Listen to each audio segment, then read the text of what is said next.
नमस्कार, सुप्रभात। The Bihar teachers history makers के मेरा मोबाइल मेरी शिक्षा कार्यक्रम में आपका एक बार पुनः स्वागत है।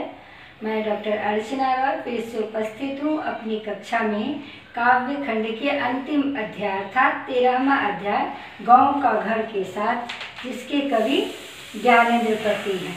जैसा कि हम सभी अध्याय में किए हैं कि कविता का भावार्थ समझने से पहले कवि परिचय पढ़े हैं, तो उसी तरह से हम इस कविता, ये गांव का घर शीर्षक कविता है और इसके कवि हैं ज्ञानेंद्र पति। तो सबसे पहले कवि की जीवनी देखेंगे कि ज्ञानेंद्र पति का जन्म कब हुआ था, शिक्षा दीक्षा कैसे हुई थी, माता पिता कौन थे इत्यादि। देखिए, कवि गांव का घर शीर्षक कविता के कवि ज्ञानेंद्र पति जी हैं। ज्ञानेंद्र पति जी सामाजिक सरोकार के कवि माने जाते हैं और यह एक संभावनाशील युवा कवि हैं। इनका जन्म 1 जनवरी 1950 ईस्वी को झारखंड स्टेट के पथरगामा गोड्डा नामक जगह पर हुआ था। इनके माता का नाम सरला देवी और पिता का नाम देवेंद्र प्रसाद चौबे है। इनकी शिक्षा दीक्षा पटना यूनिवर्सिटी से हुई। प्रारंभिक शिक्षा तो ये गांव में ही अर्थात पथरगामा में हुई, गोड्डा पथरगामा, और उसके बाद ये बीए और एमए इंग्लिश से किए, जो कि पटना विश्वविद्यालय से किए।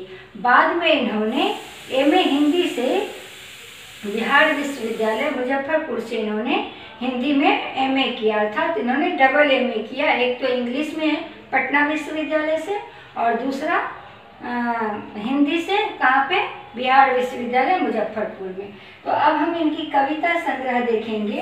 देखिए, आँख हाथ बनते हुए 1970 ईस्वी में लिखा है इन्होंने। उसके बाद शब्द लिखने के लिए ही यह कागज बना है 1980 ईस्वी में।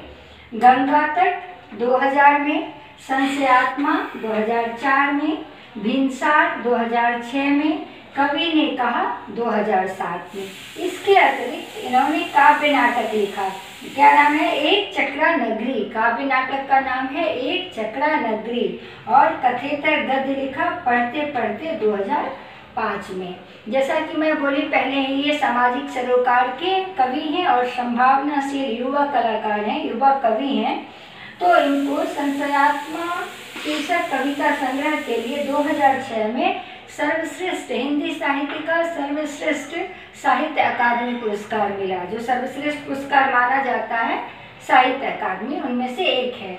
और पहल सम्मान भी इनको 2006 में मिला, अर्थात 2006 में इनको 2 पुरस्कार मिला, साहित्य अकादमी संशयात्मा कविता संग्रह के लिए और पहल सम्मान ये भी 2006 में मिला। अब हम इस कविता के बारे में देखेंगे कि गांव का घर शीर्षक कविता जो है वो इनके काव्य संग्रह कविता संग्रह संशयात्मा से ली गई है। और इस कविता में मैं आपको थोड़ा बता दूं, इस कविता में मुख्य रूप से लोक संस्कृति के डूबते हुए चित्र के प्रति इन्होंने एक भावनात्मक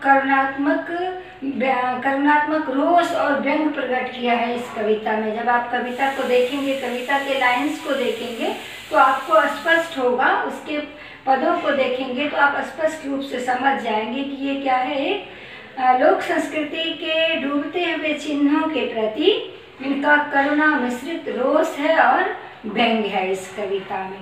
तो ये कवि परिचय हुआ। तो इस वीडियो में हम लोग यहीं पे रखते हैं। अगले वीडियो में मैं पुनः उपस्थित होंगी कविता के भावार्थ के साथ, गांव का घर शीर्षक कविता के भावार्थ के साथ।